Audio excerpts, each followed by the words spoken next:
Megan Peterson. She put this whole thing together, and it's just been great. So a big hand for Megan. Well, and a huge hand for our filmmakers who, long before we even started doing this, were also working their butts off to get projects done. So, yes.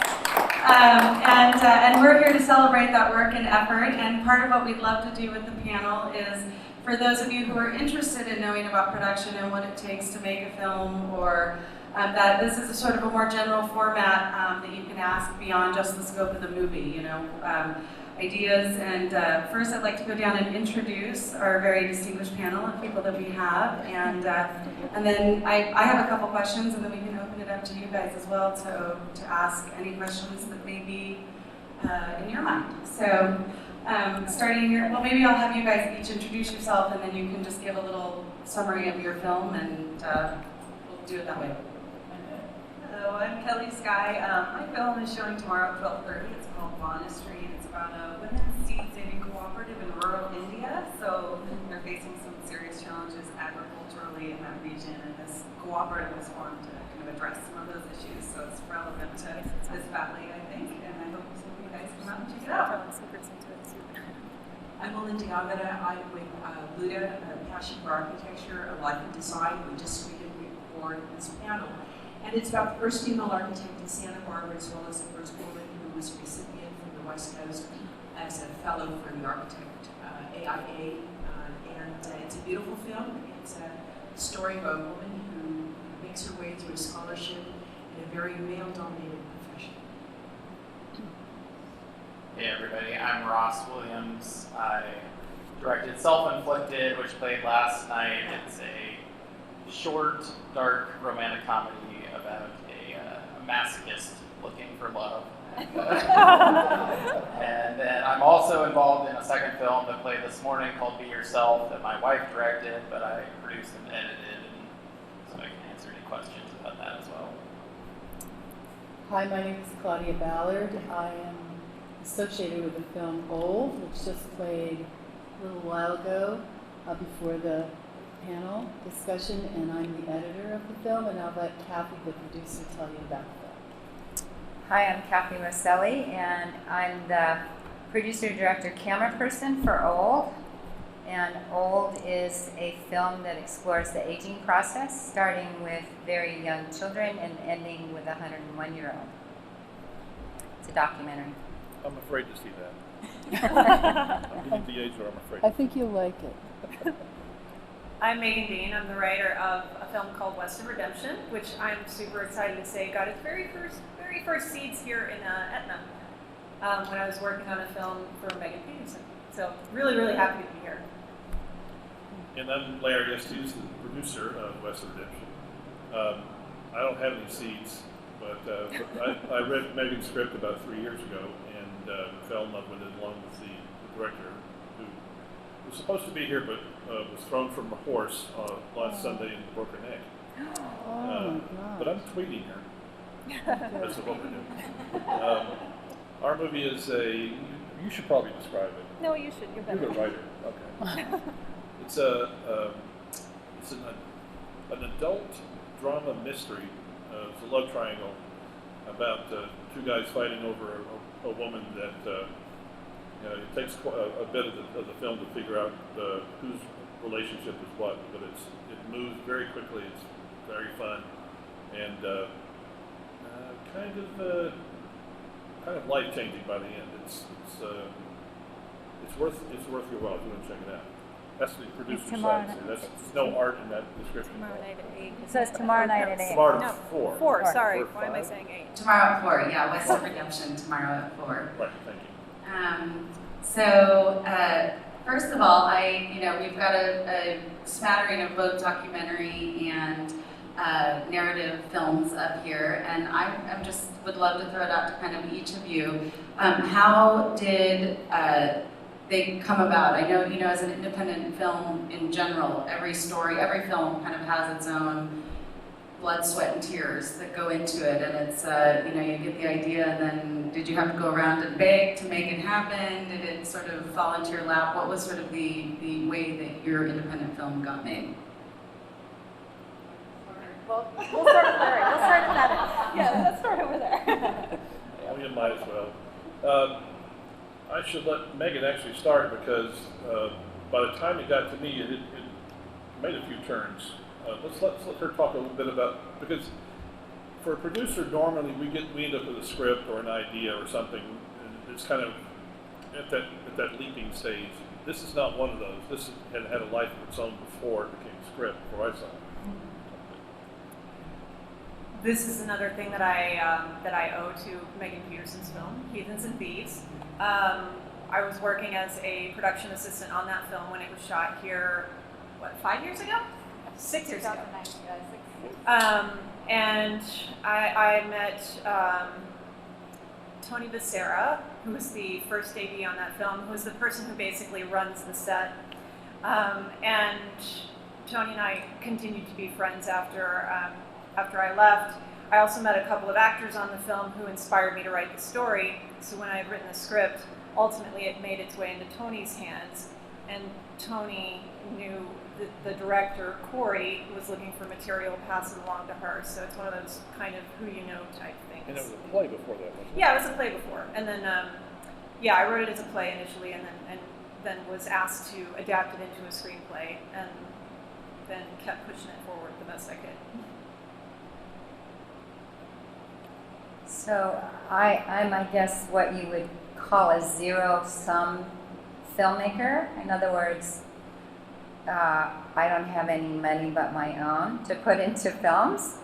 And I was actually a pediatric physical therapist, and in retirement reinvented myself as a filmmaker, and I using one of my retirement funds to budget my films. So they're very low budget. It's me, my camera, the interviewees, natural light, and I pay my stellar editor, and a sound engineer, and a color corrector at the end. So I'm here to prove that if you have a concept and an idea and you want to make a movie, I would say just do it.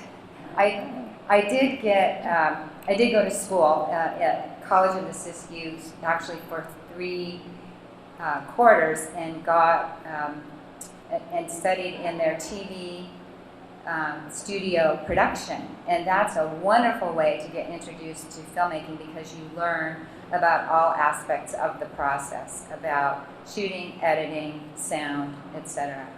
So I hope some of you who want to make films will get inspired and do it. Well, I'm the editor of Old, and I went to production classes and editing classes, and I learned that I really did love the film industry, and I have some people who are in Hollywood, and you have 6 degrees of separation, you know a lot of people. And Kathy's editor left for New York, and she interviewed me and liked what I did, and she brought me up a notch, and I really appreciated her sensitivity, her creativity, and we became really, really good partners with this film. We think alike in many, many respects, and I just ditto everything Kathy said. If you want to make a film, if you really want to do it, and I know some of you out there already are doing it, you could even do it with an iPhone. I just did a little film. Kathy and I were in a festival in Portland, and I just did a lot of little clips with my iPhone and edited it on my iPhone and put it on my Facebook, and it looks like a film. I mean, it doesn't cost you anything really to film and to shoot and edit with an iPhone. I mean, it's so easy now to be a film person. You can film your dogs and your kids and anything you want, and put it up on YouTube, and you'll get discovered, So I really love, I teach editing too, and I love it, and I love working with Kathy, and this is my friend Ross, who's going to tell you what he does next. Thank you. So the question was how the film came together, right?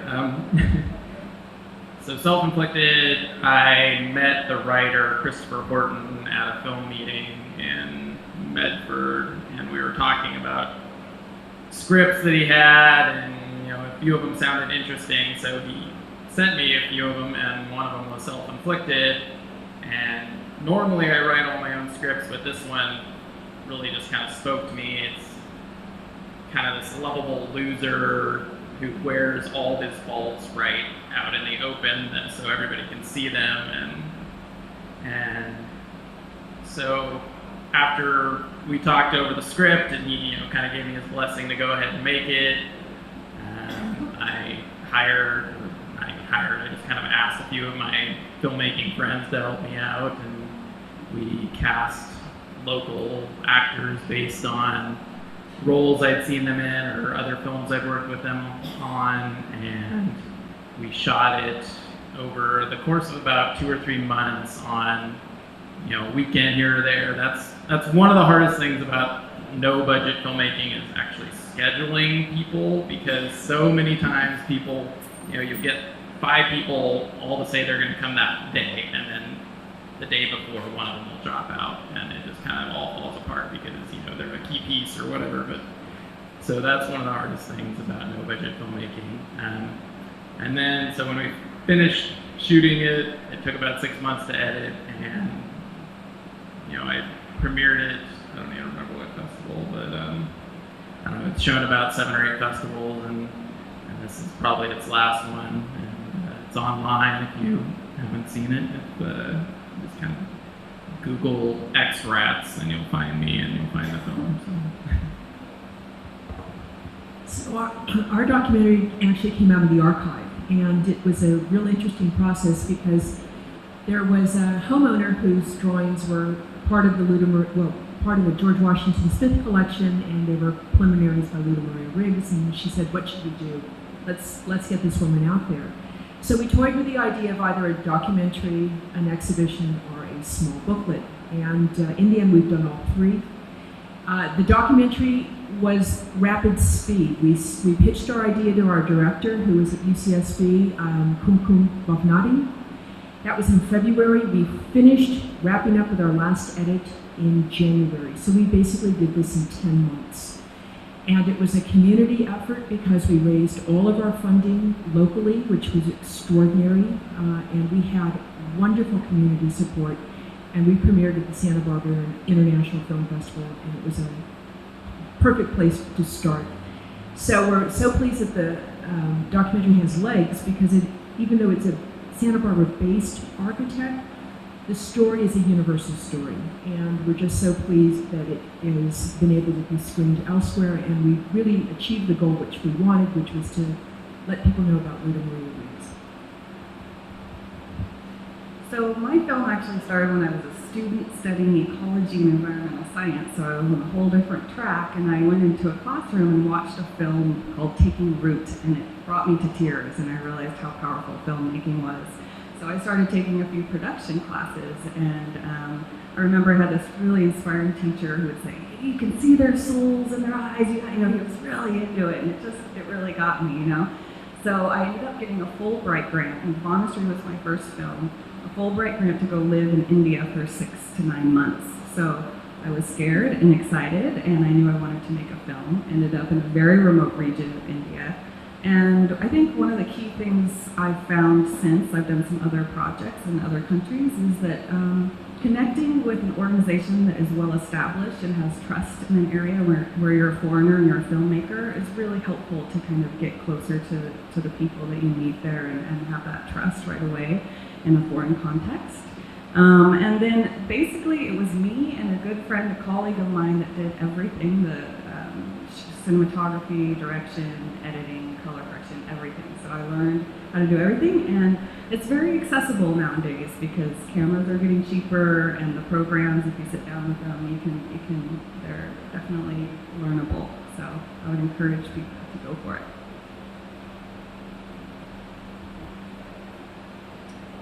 Does anyone have any questions that are out here?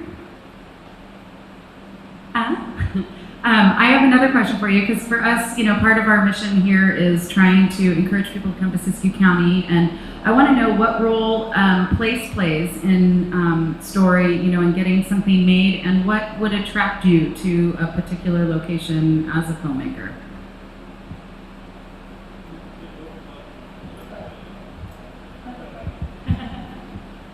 We're hogs down here.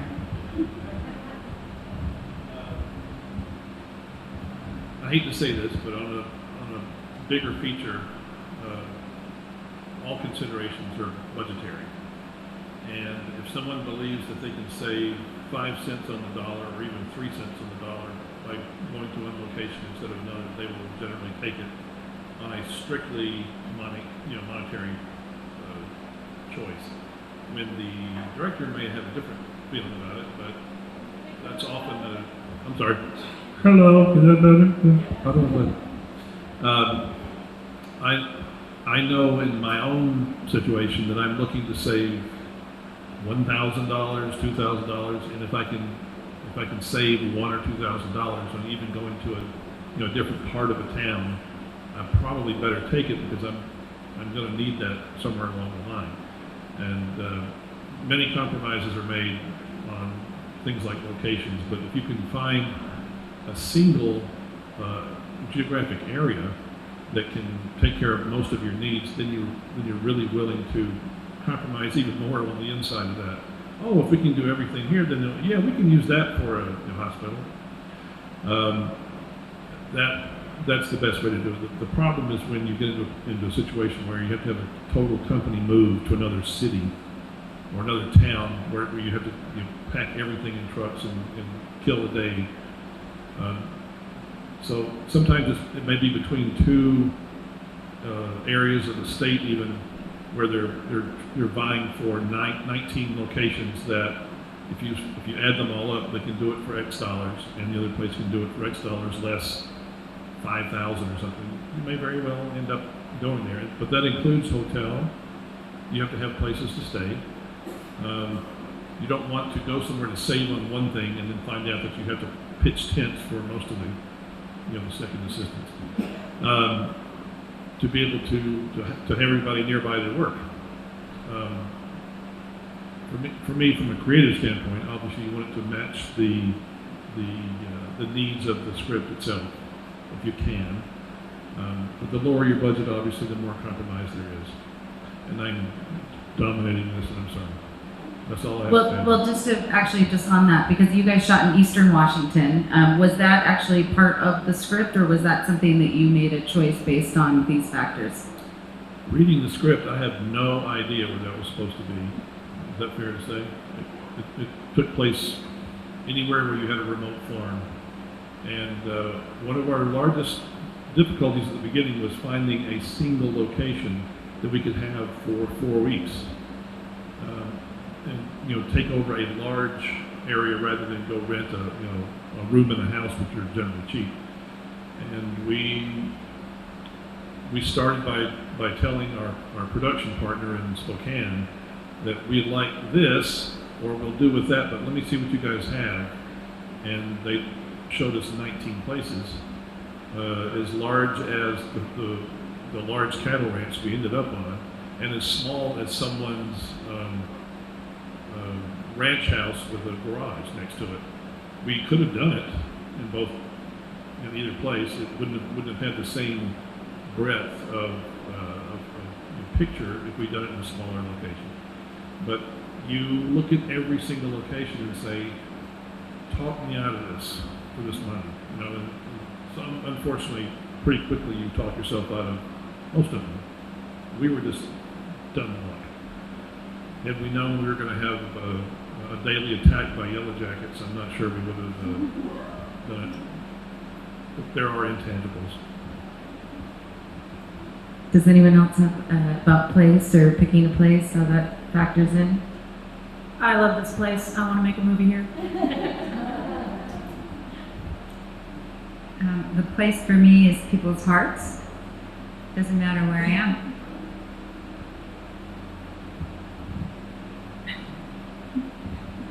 I mean, with no money, I just kind of I tend to write scripts to what I have access to. So if I, houses or people that I know that will loan me locations, that kind of thing. So. And I think, I think for documentaries, a lot of times the story dictates the location, and that was true in regards to the film that we produced. I'd say place for me is actually really important. I think about it a lot because of my environmental ecological focus. So I look for places that are experiencing challenges, like many are, drought and different things. And then my thing is I try to find people that are actually doing something positive and making an impact, and try to highlight that human agency within the landscape. So, I've done a couple films since the Monastery one, and one was in the remote Andes of Peru, and they were trying to do watershed restoration there. And in Monastery, I spent a lot of time on the landscape trying to capture, because it was an incredible place, very rural, very green, and I really tried to capture some of that, the essence, because it influenced the culture so deeply there too, and the whole cooperative was, really deeply connected with the land and the diversity of crops that were traditionally grown there. So yeah, landscape is part of what made me fall in love with filmmaking, just because it gives me an excuse to be on the land and really connect with it and see it through different eyes and aesthetic kind of ways. So then for documentary, has place been, have you thought about, I would love to do something then in the Andes of Peru, and then looked for that, or, how has that influenced that decision? Yeah, I think I start to do research about where kind of crisis level things are starting to occur and what people are doing there. And in the Andes in particular, they're really experiencing heavy drought right now. So I started seeing that, and then of course I do think about the aesthetics of the landscape, because that's part of filmmaking, and it draws people in to learn about these tough issues when you have these incredible epic landscapes. So yeah, a whole combination. Some questions? I know there are some filmmakers out there who have some questions, so.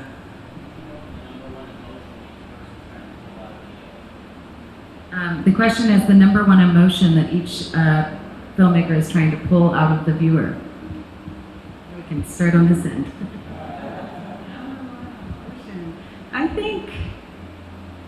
I think a sense of both urgency and empowerment was kind of the emotion I was going for with this, because this cooperative is very inspiring, but they're in a very difficult context, especially women in India that face a lot of oppression. So, but to see them kind of come together and kind of see the perseverance of spirit, I think that was what I was going for. With Luda, we were looking at that invisible fingerprint. We say invisible fingerprint because she had worked for a master architect before she went out on her own, and it was that invisible fingerprint that we found in her drawings where she would hide her initials. And so for us, it was really trying to reveal her, and in doing so, we really were focusing on the invisible fingerprint that left an indelible mark, because her buildings stand in Santa Barbara. I guess I would say understanding and trying to see somebody else's point of view, and even if they're not, somebody like you, then maybe you can connect with them somehow. And then I'm also just trying to make people laugh. I think Kathy and I were trying for a reality that touches your heart. People, aging is we all go through aging, and we wanted to get a point of view from young people to old people. And there's a thread that runs through it. And it's uplifting, aging, like the one fellow in there said, just because you're aging, you don't really have to. And I think we wanted to bring out that sense of wonder and discovery when you're aging. You don't have to give up. A lot of the people in our film had a very difficult time in their lives, and yet they never gave up. And I think the spirit, like Kathy was saying, our hearts are uplifted, and that's the kind of film we wanted to make. So. What I am going for, I think, in the films is for the audience to look at themselves at the end of the film and think about what that process might be for them. You know, sort of just kind of trigger some thoughts that maybe you haven't thought about. And aging is definitely, I mean, we're all doing it.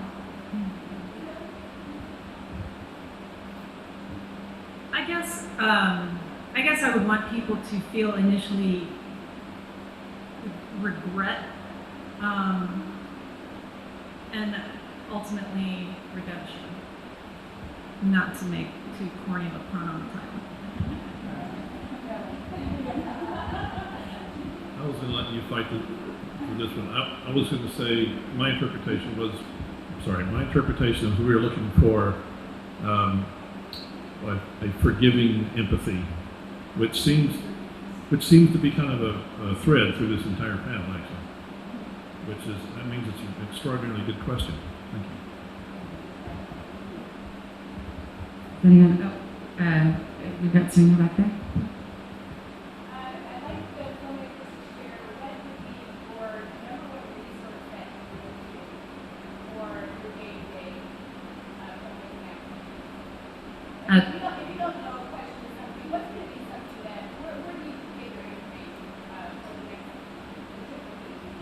So information for the, where do you resource for production or? Okay, so for productions, what's your number one resource for production? For is it, you mean like production?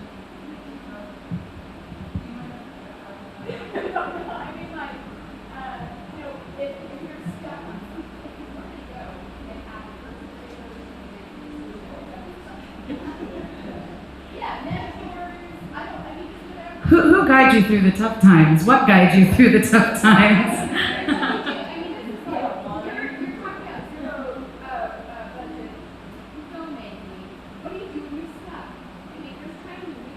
Okay, for our low budget filmmakers, what do you do when you get stuck?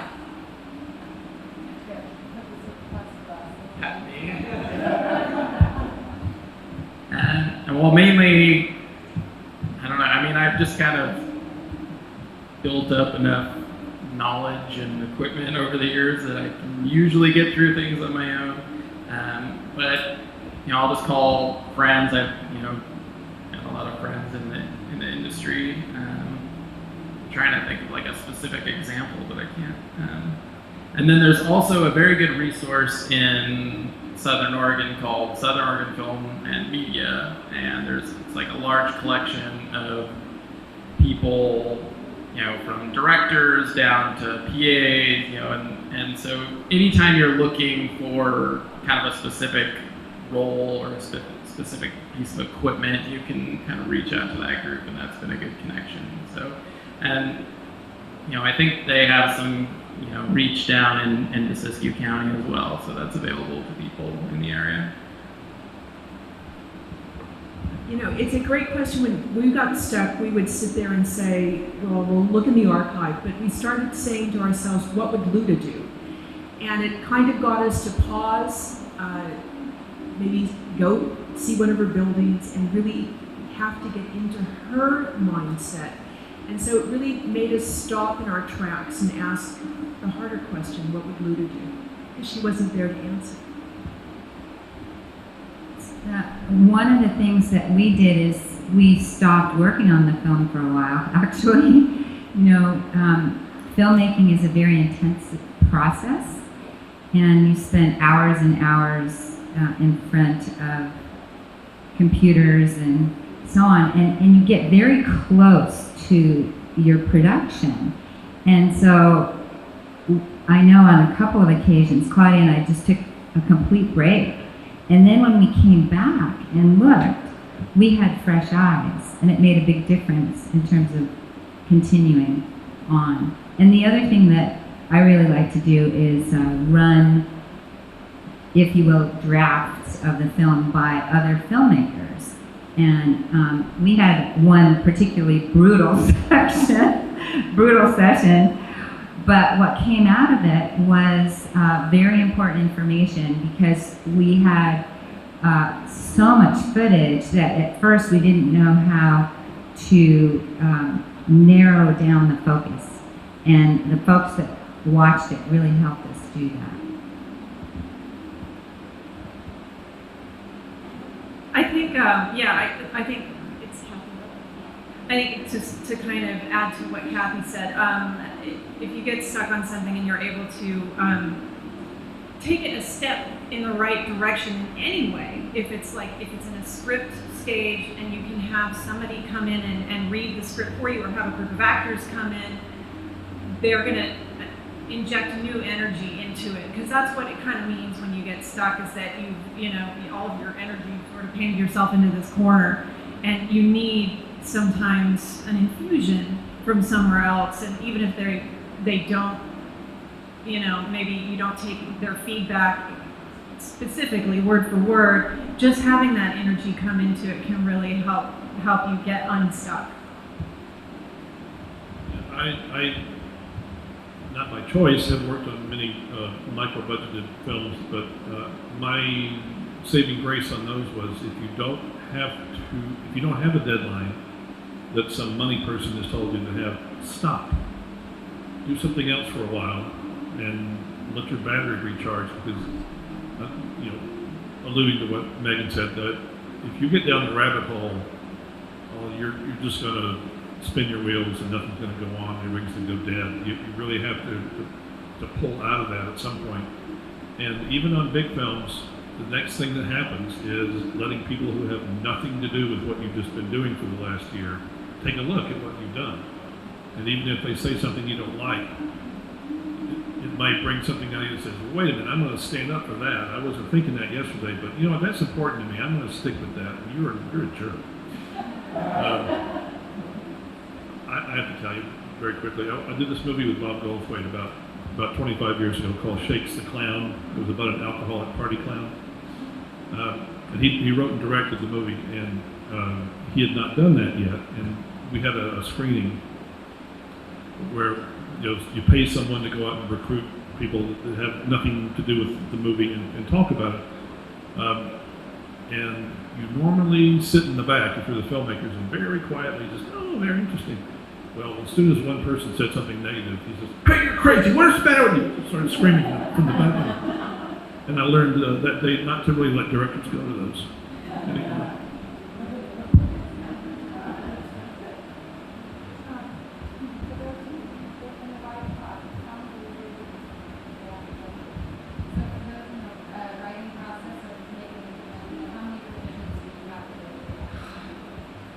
I don't think I would be exaggerating to say over 100. Yeah, years and years of rewrites.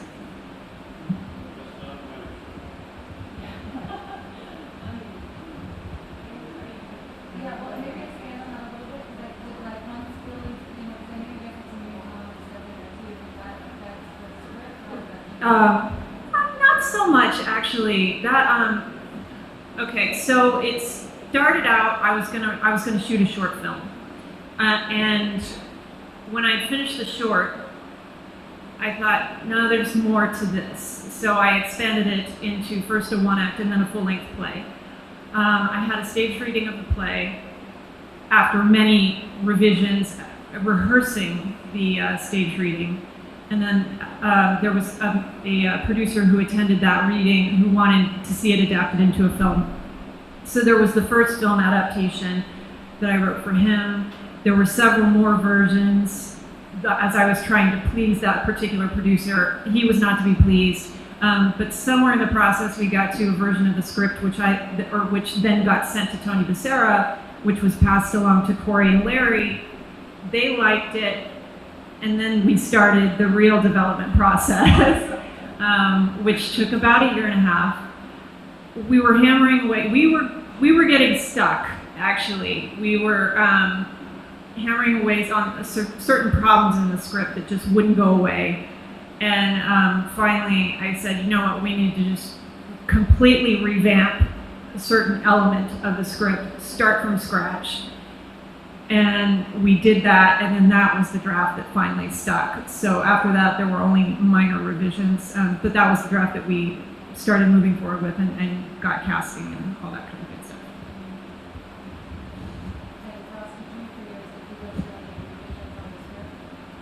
Yeah, when I got the script, I kind of rewrote it in my style, and based on, the resources that I had, like I would have to take out, like I took out an actor or two and took out a location or two, and then, so I kind of rewrote it and would send it back to the writer, and he would kind of take another crack at it. And one thing that I've always heard is writing is rewriting, and you just kind of rewrite it until you're happy with it, and then I guess if you're looking for money, then you gotta wait until they're happy with it. But when I'm making my own films, it's just kind of until I'm happy with it. I might have some actors read it just so you can hear it back, and if it doesn't make sense, and then the film is kind of written 3 times in the script stage, and then the directing stage, and then finally the editing stage. So there's many layers to the writing of the film, really. So to kind of continue on the stuff, before you release the film, did you guys have focus groups? Did you do any revision at that point? Before release, did anyone do focus groups or any kind of focus groups? How do people look at it before you release it?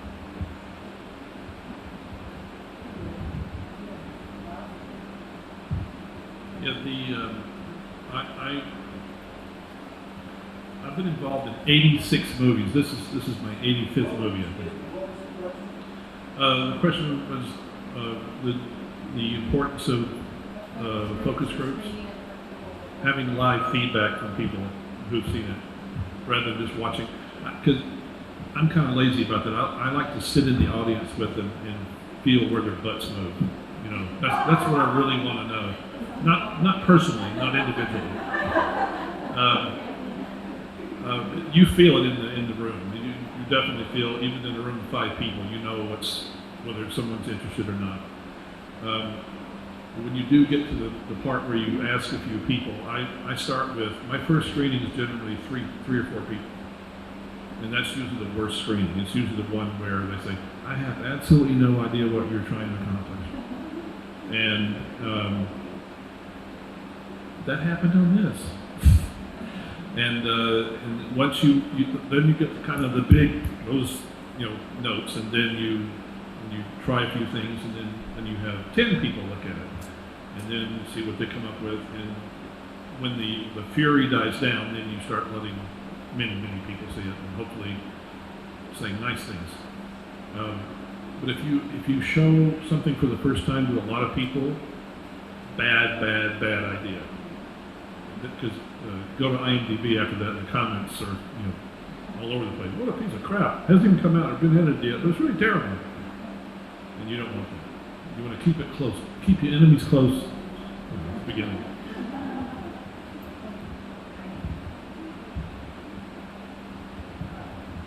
I feel like I had answered that question before, in the sense of when we got stuck, we had people come. I just am moved to reflect, as we've had a discussion, how different documentary films are and fiction films are. In a way, the thing about a documentary is you don't have a storyboard. You don't really know what you're going to get. You have a concept, and it unfolds as you're doing it. And it's a very organic process. And then to have a fiction film, you have a very specific, or a narrative film, you have a very specific intent. It certainly transforms as you do it, but it's a very different process. And I've only done documentaries so far, but I am participating in a film class at what's called OLLI, Osher Lifelong Learning Institute. It's for older people, retired people, etc., to learn new skills. And we are doing a short fiction film, and I got recruited to be part of it. So I am stretching my boundaries, my experiences as a filmmaker, I'm pretty excited about it, but in my heart I think it's a lot easier to do documentaries.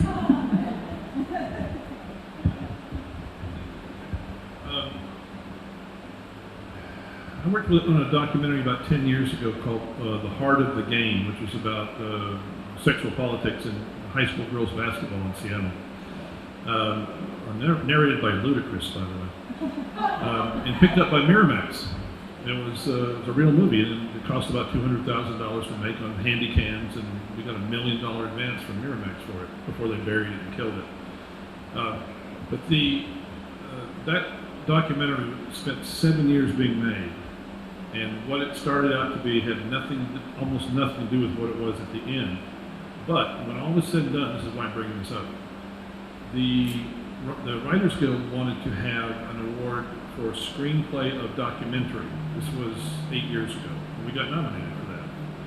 And it made me remember that during the long, arduous process of shaving all this, 7 years of footage down to less than 2 hours, at some point you have to stop and say, let's write the documentary now.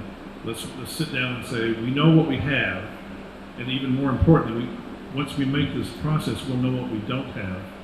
We'll know where the pieces are missing. But there is a script. It was done a certain way, and we did because we dealt with something that took 5 years to happen. So we had to write a long script and cut scenes out of the script that we knew weren't going to be in the final, and quit bothering with that footage. Because on a documentary, if you're not careful, you can cut footage for the rest of the time. But I firmly believe in the scripted documentary, even as a concept, after you've shot, is what I'm getting at here. And no offense.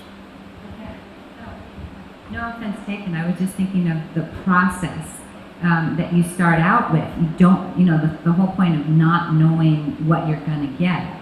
And that there is a point, as you described, with a very large documentary like that, where the script comes in. Whereas I'm fascinated when you start out with a script, with a different, that feels like a different process. Anyway, we had sort of a side argument there, or not argument, but conversation. And it just, yes.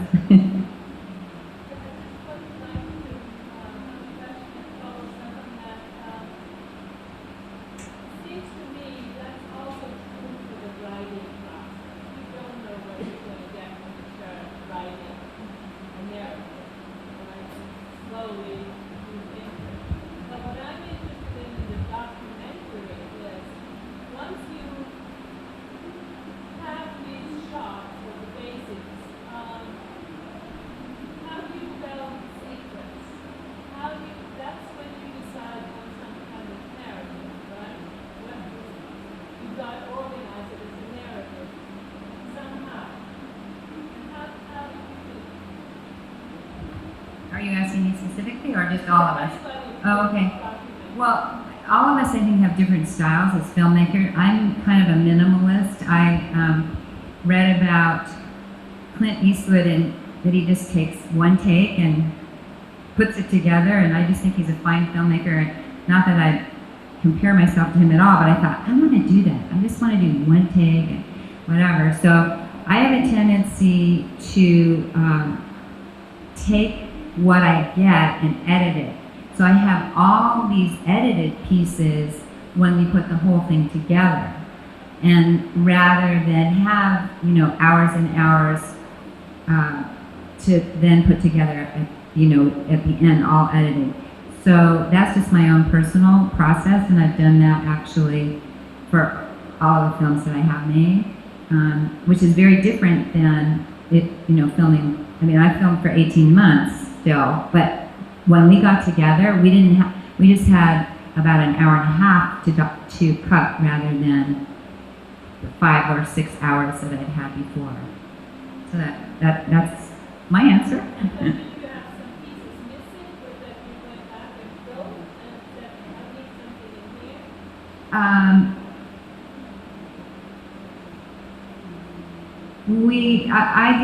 I didn't really. Well, one of the goals I had was to have diversity in the film, And in Ashland, that was somewhat challenging, actually. And so, if I may be so bold, but so I did actually go out and say, you know, this film is too much the same people talking kind of thing. So I did go out afterwards, but anyway, I don't want to pass it on to other people here. Documentarians. Yeah, I had an interesting process with that. I actually had all of my interviews transcribed, so I interviewed probably 20 different women while I was over there. And then I laid out on I cut out quotes. I figured out topics that I knew were really vital. And I cut out quotes and I arranged it spatially on the table to try to create some sort of cohesive narrative that also kind of had a dramatic arc to it.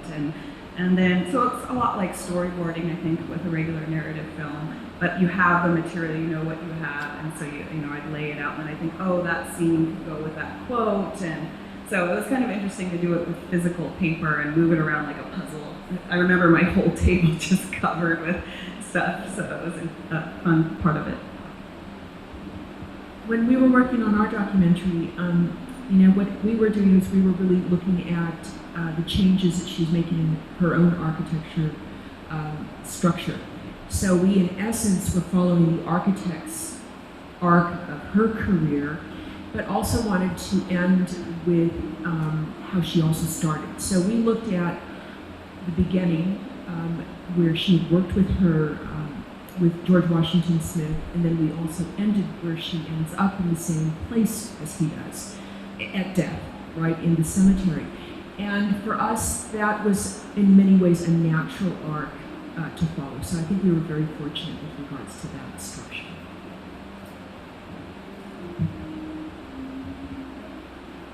On the business side, you get money from making movies, or you make a movie, your reputation is not to make the next movie.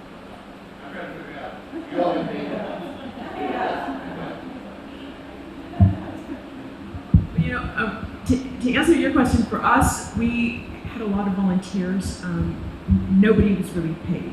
We did our documentary for $125,000, and we had a composer compose original score for us. So that meant we really were not marketing ourselves to we wanted a film, right? We wanted a documentary. So I think it varies, and we all have day jobs. There's not one of us who's able to make this a bread and butter. And really, for the mission for us was to spread the word. So we all feel like we're winners in that regard. Will there be other products? Absolutely. We have lots of ideas. Funding is always going to be the question that we have to ask ourselves. Where are we going to get the seed money to continue some of these ideas? And I think for us, the reputation was that we did it. We did a beautiful job. People were happy. We were absolutely within budget. And yeah, that to me was our big success.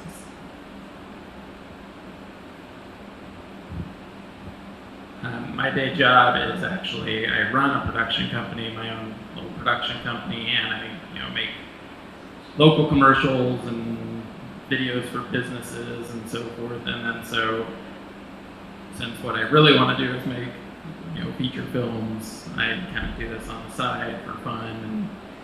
And for short films, there's really no way to ever recoup your money. It's just kind of a calling card, like if you write a feature script, people that put money into it will want to see something that you've already done.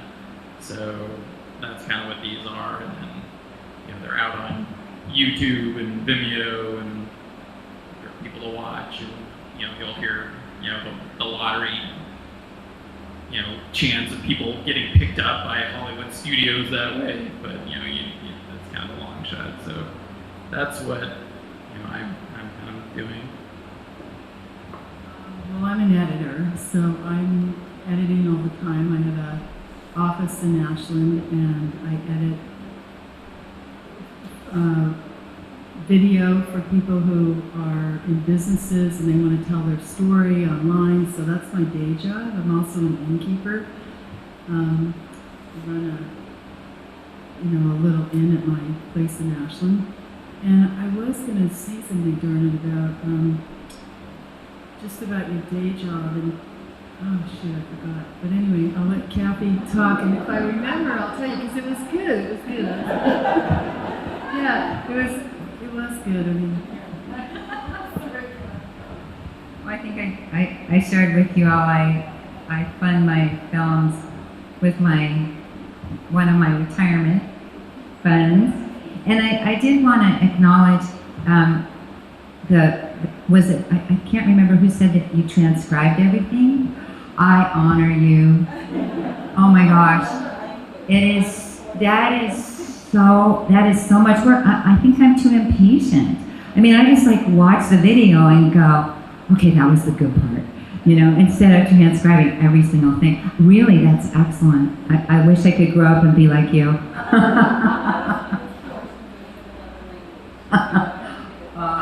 Okay. Anyway, Claudia now is going to tell you the good things you wanted to share. So I did a little Girl Scout film, and we transcribed the producer wanted to transcribe every single interview we did. And that was a job. So I do also honor you, because that took, and we did a storyboard and everything. Oh gosh, that was hard. So now it's good.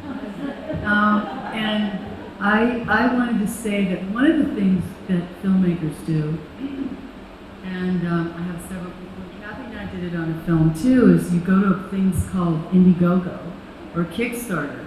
You make a little trailer and you put it on Kickstarter or Indiegogo, and people see it and they give you money. And they gave us money for a little film, a local film, and we made the money to make the film. I mean, everybody loved this person we made it on, and they gave us all this money, so we made the film.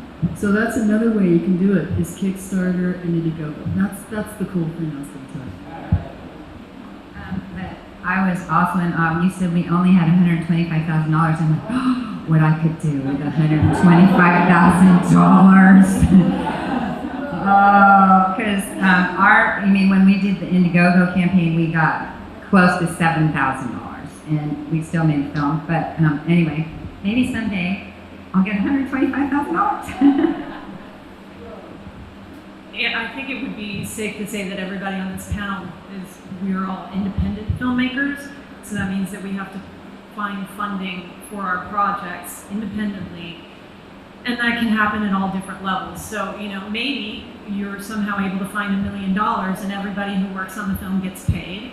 I was extremely fortunate to be paid for writing the script for my film. That doesn't happen, I think, for a lot of independent filmmakers.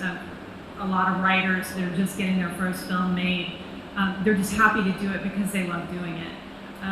Whereas if you were working, within the studio system, there's money coming in that's backing it initially, so nobody does anything without getting paid. That would be, union work. I forgot the question at this point. It's really, how are you? How do I live and still do this job? And then how do you said you did 87 movies. Reputation. No, that's worth nothing. Reputation's great as long as someone says, "Oh, you have a reputation. I'll pay you some money." The latter is difficult, but starting this year, I've been working kind of steadily for the people that made this. I am the people that made this movie, Western Redemption, and until further notice, which is kind of how this job goes, that's what I do every day now, is work on a certain group of films for a production company.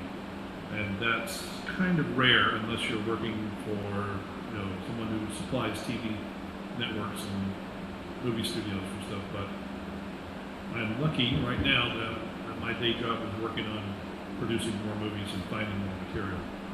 And to say that in front of a bunch of filmmakers is a the stupid thing to say, but we don't have any money except what pays me. We have time for one more question. So.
We'll let you take that one, Larry.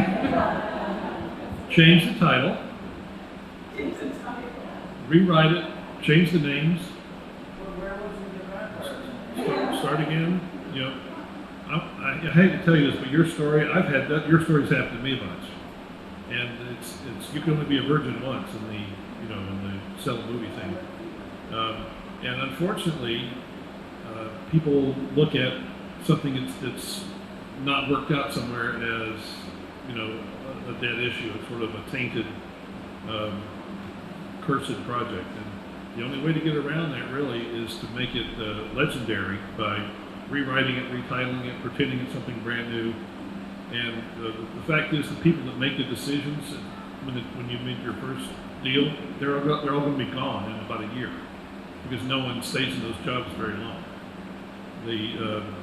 It's just the turnover, and people who make the brilliant decisions to make movies, they don't last long. There's always another group of hungry piranha coming behind them. And you can always reintroduce something, as long as you don't go, and this was already around, but you don't want to say that. And don't take it to Harvey Weinstein, of course, because they might figure it out. And it sounds silly, but it's the total truth. Totally disagree with you. To reinvent yourself. Okay, well, I want to give all of our filmmakers here a huge round of applause for coming here, making the time, and making themselves available. And I'd love to welcome all of you.